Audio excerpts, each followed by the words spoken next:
All right, so we've been talking about desire determines destination, how to follow, who to follow, why to follow, how to pick a good leader.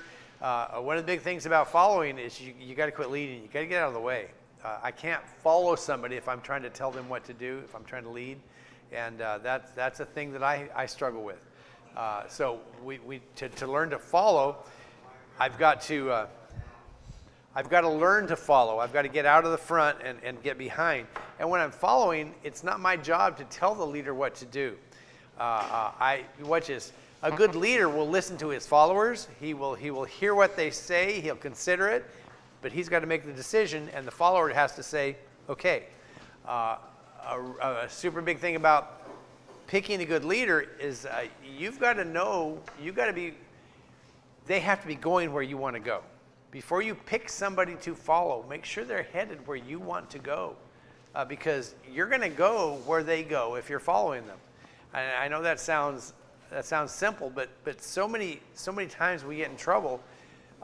We follow somebody for all the wrong reasons. We follow them because they have money, they're attractive, they have wealth, they have influence, they're really smart, whatever. Those are not a reason to follow someone. None of those are a reason.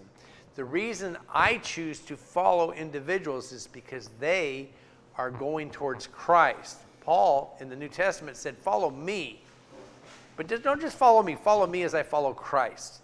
Pastor says that all the time, follow me as I follow Christ. He says, if I get out of line, you better just either shoot me or get me back in line or follow somebody else. But don't follow me if I go wrong. Follow someone because they're going where you want to go. Follow someone because they're helping you get closer to God, not further away. We have to make a conscious decision with that. There's a lot of people that we don't choose to have a relationship with. It's just thrust on us. You can't choose your dad. It doesn't work that way. It's kind of a biological thing. It happens. There's your dad. There's your mom. And which is, you don't have any choice in that, but you can choose your friends. And you can choose who you're going to follow. We should. It's not bad to shop around a little bit, but make sure you're looking for the right things, the right qualifications, okay? And it has nothing to do with worldly stuff. It's where are they going? Where are they headed? Is that where you want to go? Is that where I want to go? We got to do that. So we talked about God's system that He gives us. It's called His umbrella of protection. That's not a biblical term. We call it the umbrella of protection. He puts an umbrella of authority over us. There's many authorities in our lives. Every one of us has many authorities. I work for Pastor Stansel. Under him, I work for Brother Ammon. That's my direct boss. It depends on what I'm doing. Which one I'm answering to, if you will. In a lot of ways, I don't want to say this wrong. I am the leader in my home, but my wife does a lot of leading also, because that's who she is. That's what she does. And I know where her strengths are. And when she's exercising those strengths, I want to go with her because she helps me to go places that I'm not good at going myself. She's my completer, okay? But there's I listen to the governor. I listen to the mayor. I obey the police. The government. Those are all legitimate things. Okay, God created the government. He created home. He created church. All those have authorities in them. And not all those authorities are saved or what we call godly authorities, but He put them there. And whenever God puts authority over us, we are responsible to follow that authority, to respect the authority and follow it. Don't have to like them. Which is, a really rough one is over there in Ephesians where he says, honor thy mother and thy father. And that's it. He doesn't say anything about if they do good, if they go to church, if they treat you well, if they're good people. It says honor your mother and your father. That's the first commandment with promise for a child. That is their commandment. And that is what they are required to do. That's just the way it works. And if the child will do what God says, God will take care of taking care of the child. okay? They may have horrible parents, but you still are required to honor them, to respect the position of parent that they have. And when we get that all upside down, it just damages us, okay? It damages us. And I'm not saying some parents don't even deserve the cost of the bullet to shoot them because they're horrible. I understand that. But they're still that person's parent, and that person, watch this, God doesn't tell me to honor them for their sake. God tells me to honor them for my sake. I need to learn to do that. That doesn't mean I approve of the wrong they do at all, in any way, shape, or form. There's going to be some sneezes coming out here, just so you know. Because it's just going to happen. I'm so tired of this. I just hold my mouth and nose, my eyeballs will pop out of my neck. I tell the kids that, and they're like, really? Yes. All right, so God has this system, and that's what he expects of us. And he's laid all that out, and we've talked about that a lot, okay? The thing is, I tell you the story of a guy named Vern Roberts, the one that, he was my boss when I was just a young teenager. I was working at Sambo's restaurant, dishwasher, and he said one day as I was leaving, he said, "You're lazy." And I was devastated. I couldn't believe he told me I was lazy, and then I realized he was right. And I kind of made a vow that nobody in the world would ever, ever, ever, ever say that about me again, ever. And so that is my thing, my reputation. Mr. Corright, he works hard. Okay, he works hard. He'll outwork anybody. Okay, they were telling me this class with the kids. He's like, "You get old, you can't do the things you used to do." I said, "I can still work any of you guys in this room under the rug, but whatever." And then I die later, but of course. But I can still do it, and then I die. But we need to, God puts those people there for a purpose and a reason. He's responsible for them. We're responsible for our relationship. Now, the world also has a system. Okay, it's kind of called, what we call it here is the weathering of destruction instead of the umbrella of protection. The world's system, the devil's system, all the devil wants is to hurt you. That's all he wants. The devil has no loyalty. He has nothing. I'll serve the devil all my life and he'll take really good care of me. No, he won't. He'll grind you up, he'll spit you up, throw you out. He doesn't care at all. All he does is hurt. Okay, don't get sucked up in that other stuff because it's just not true. You're not going to go to hell and be with your friends and party. That doesn't happen. Okay, you may go to hell, but it's not going to be any enjoyment whatsoever at all. Zero. But the world system is intended to destroy you slowly by wearing you down. The world system uses outside pressure to slowly, piece at a time, to flake off our righteousness and subtly change our direction. When I'm trying to walk with God, the world is trying to get me to not walk with God. The world would do everything in its power to get me to not do right, to walk away from God. And not huge things, tiny things. Even granite can be worn down by erosion if it's left long enough. I don't know if you've ever, it's really fun. I was going to get some pictures, but I just got lazy and I didn't do it. London, England. London, we brag about how old we are here in America. We're children. Our country is just baby country, okay? England's been around for a while. Now, when they built a lot of this stuff in London, they used granite. And they also use limestone, which isn't nearly as hard, but they used granite for statues and fronts of buildings and all that. And then when the Industrial Revolution happened, okay, they started releasing all the sulfur into the air, okay, and they started having a thing called acid rain. You ever heard of that? Okay, and because the stuff would go up there, the sulfur would go up in the atmosphere and combine with water, and it makes H2SO4, which is sulfuric acid. That's very dilute, but it's still there.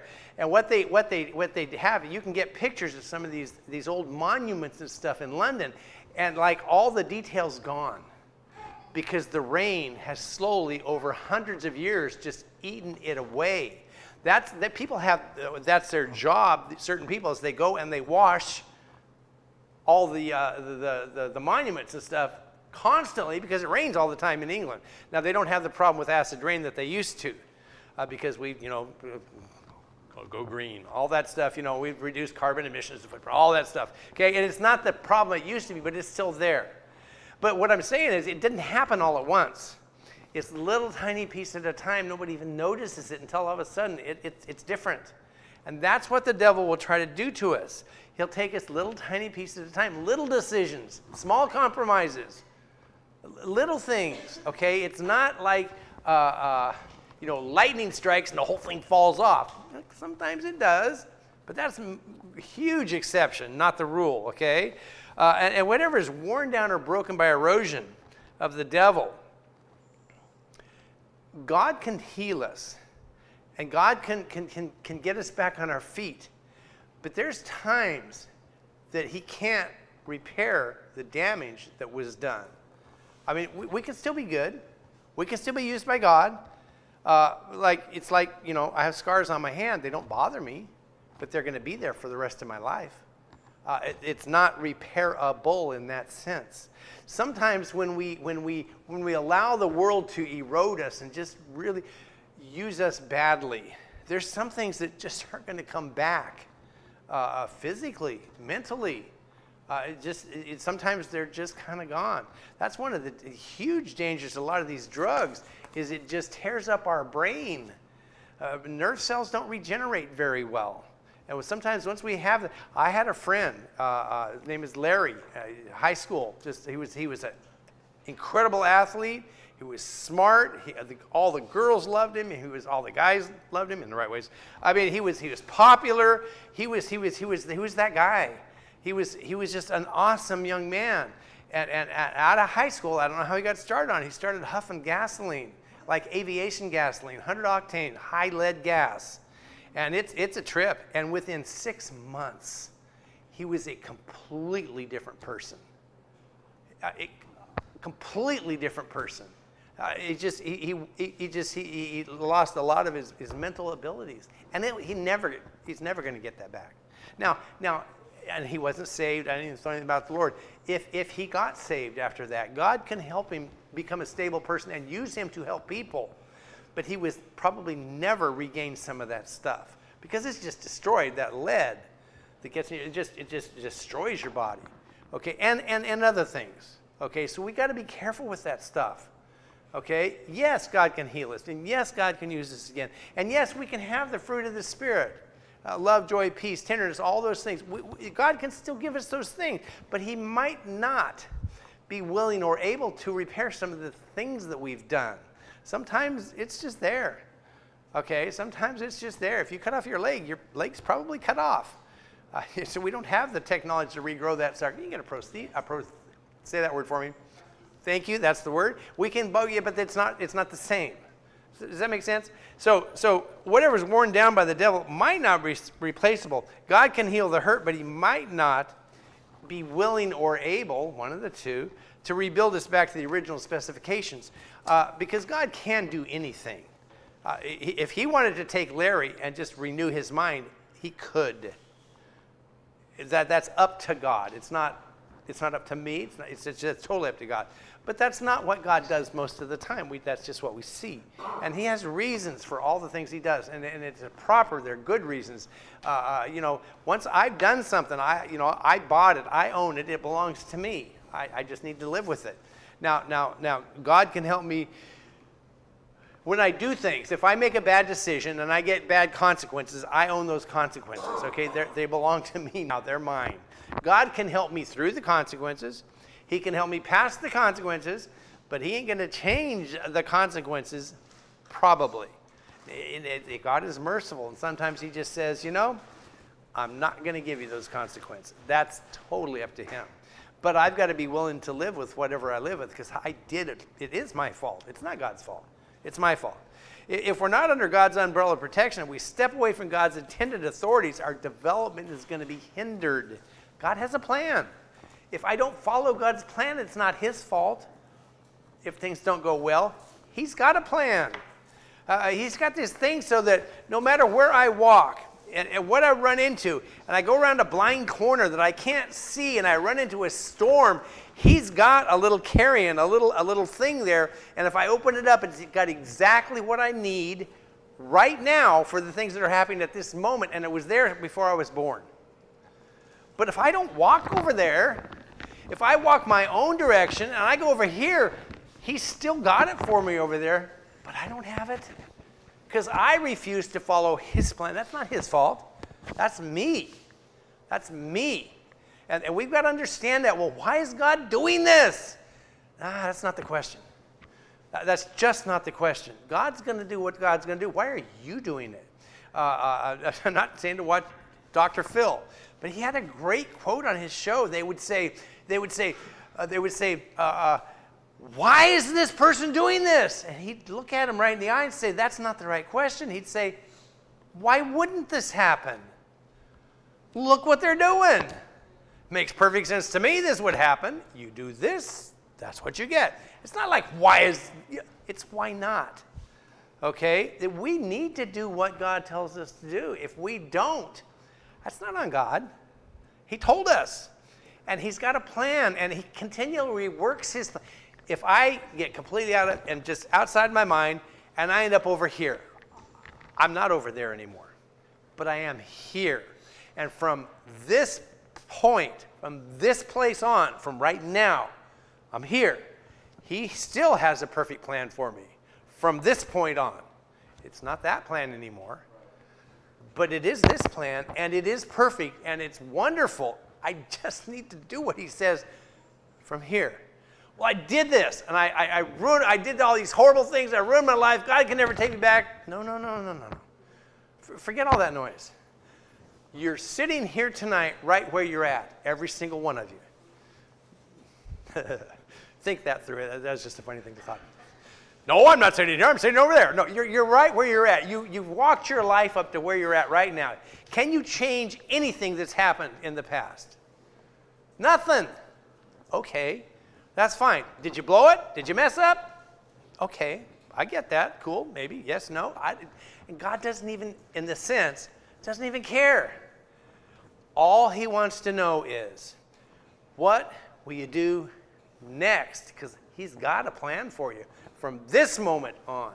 Not from the past, not where you could have been, but where you can be next. That's always there for us as believers. It's our choice whether we're going to take that or not. It's our choice. So please, don't think, well, I've messed up my life. I've done this. I understand. I have too. And I can't change any of it. I wish I could. If I could go back, I think I'd change things. I don't know. I really like life. Now, I screwed up so bad in the past, certain times, and did such horrible things in the past. And I hate it that I've hurt people and myself and others. But I like what God's doing with my life right now.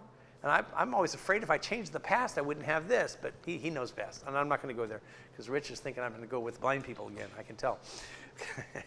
All right. So if we replace God's authorities with our own authorities, even if they're good people, we're going to hinder our path.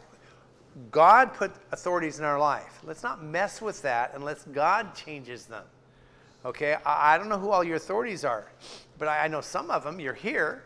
You have a pastor that loves you. Don't just, get sideways with preacher and go somewhere else and to get things that you'd rather hear. Don't do that stuff. That's ridiculous. It doesn't matter whether you want to hear it. It's what God wants you to hear. And I promise you, pastor will tell you what God wants him to say. And he's not perfect. And I do my best to say what God wants me to say. If you don't like it, don't get upset with me. It's God. If you get upset with God, that's between you and God. It's a scary thing to fall into the hands of a living God. If you're saved, you're his child, don't get sideways with him because he's going to whoop you. And it's going to hurt. Let's stay right with God. Okay, stay with the authorities that he's put. Okay, watch this. God has authorities and people in our life for a reason. What's the reason? I don't know, but it's for something. Okay, why did God give us the president that he's given us? Do I like him? Do I like his policies? No, I don't. But he's there. God allowed it, and there's a reason in my life why he allowed that. I need to accept that. And when I own that, when I accept whatever it is, my responsibility is to honor that office that he has. And it is an office of huge honor. I'm not going to trash talk. I'm not going to denigrate. I'm not going to do those things because it's not right. It's not about the person. It's about the office, okay? And all authorities like that, okay? Luke 6:39. I can't watch Rich when I read this one. Can the blind lead the blind? Shall they not both fall into the ditch? What this is referring to literally is spiritual blindness, lack of direction. A person that has no direction, that's not the person you want to follow. A person that has no idea where they're going, why would you follow them? They don't have any idea where they're going. And you're going to end up in a mess. God talks about, you sow the wind and reap the whirlwind. You sow this little tiny thing and you get this tornado back. Because it's up to God. It's incalculable. It's up to God. So we got to be careful with that. Good people without direction from God are blind. Well, they're a good person. Okay, I'm not denying that. Most of the Mormons I know are phenomenal people. They're incredibly good citizens. They're wonderful friends. They do many good things. And they're lost as a goose. And they're dying and going to hell. And they're pulling people away from Christ. Stay away. Stay away. They'll damage you. They're good people. Okay? They can't see far off. And if we follow them, we're going to fail with them. If I'm following a person that's blind and can't see, and he walks over a cliff and I'm right behind him, I'm going with him. And he didn't mean bad. He wasn't like, come, let's jump over this cliff. I'm leading you to the best of my ability, and I'm right behind him. And so we have to pick the right people to follow. 2 Peter 1:19, but he that lacketh these things is blind. There's that word again, and cannot see afar off. God gives us the umbrella of protection to keep the acid rain off of us. Okay? Because it's going to kill us slowly, and it hurts. Okay? His umbrella helps keep us from falling and helps us to be able to live with the awesome life he's prepared us for us. John 10:10, the thief comes not but for to steal, to kill, and to destroy. That's the world's way.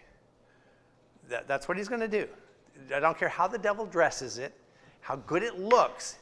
His goal is misery for you and for me. I am come that they might have life, Christ, and have it more abundantly. That's what I want. I want the abundant life. I want what Christ can give me, not what the world is going to give me. We gotta make some decisions. Got to choose. What are you going to do next when you get up from this table right now and you walk out that door? What are you going to do? What God wants you to do, or what you want to do? And what's this? And then the next step, and the next step. Take some little steps, and before you know it, you got some really good stuff behind you. Okay, or take some bad steps, and it hurts. All right.